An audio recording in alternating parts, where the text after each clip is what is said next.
অত্যন্ত দুঃখের সাথে জানাতে হচ্ছে, দায়িত্ব পালনরত অবস্থায় দায়িত্ব পালনের জন্য আমাদের আইনজীবী বন্ধু গতকাল একটি হত্যাকাণ্ডের শিকার হয়েছে। তাকে নির্মমভাবে তাকে হত্যা করা হয়েছে। বাংলাদেশের ইতিহাসে তা একটা নজিরবিহীন।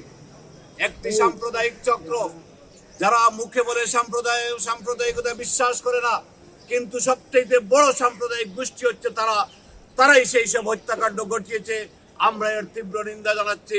অবিলম্বে এইসব খুনি সন্ত্রাসীদের গ্রেফতার করার দাবি জানাচ্ছি। প্রিয় ভাইরা, আপনারা জানেন 5ই আগস্ট এই খুনি হাসিনা বাংলাদেশ থেকে পালিয়ে যাওয়ার পর বিশ্বের কোন রাষ্ট্র তাকে অ্যাকসেপ্ট করে নাই, গ্রহণ করে নাই। সেখানে ভারত সরকার তাকে গ্রহণ করেছে। আমরা মনে করেছিলাম ভারত সরকার যেহেতু সমগ্র বিশ্বের মধ্যে একটি গণতান্ত্রিক সরকার হিসাবে প্রতিষ্ঠিত আছে, এই খুনি ফ্যাসিস্ট হাসিনাকে, এই খুনি গণহত্যাকারী হাসিনাকে আমাদের হাতে তুলে দেবে, বাংলাদেশের জনগণের কাছে তুলে দেবে। কিন্তু তা না করে তারা প্রতিনিয়ত বাংলাদেশের গণতন্ত্র যাতে প্রতিষ্ঠিত না হয়, গণতন্ত্রের বিরুদ্ধে তারা প্রতিনিয়ত ষড়যন্ত্র করছে।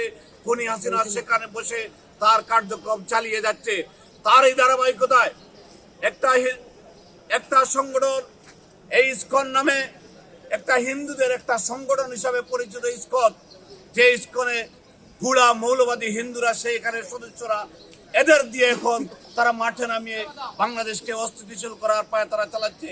আমি বিশ্বাস করি এখানে সমস্ত হিন্দু ভাইরা এখানে জড়িত থাকতে পারে না। এরা এইসব সন্ত্রাসের, এইসব কার্যক্রমের তারা বিরুদ্ধে আছেন। অনেক হিন্দু ভাইরা আমাদের সাথে কোথায় আছে, আমাদের দলে অনেক হিন্দু ভাইরা দলের নেতৃত্বে আছেন, আমাদের দলের অনেক নেতা আছেন, অনেক কর্মীরা আছেন, তারা সবাই এর বিরুদ্ধে।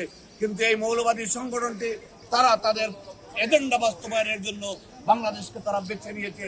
কিন্তু একটি কথা বলতে চাই, এক সাগর রক্তের বিনিময়ে যে 5ই আগস্ট বাংলাদেশ থেকে এই খুনি চক্রকে আমরা বিদায় করতে পেরেছি, পালিয়ে যেতে বাধ্য করেছি, এরা অন্তত আপনারা মনে রাখবেন বাংলাদেশের বুকে এদের ঠাঁই আর হবে না।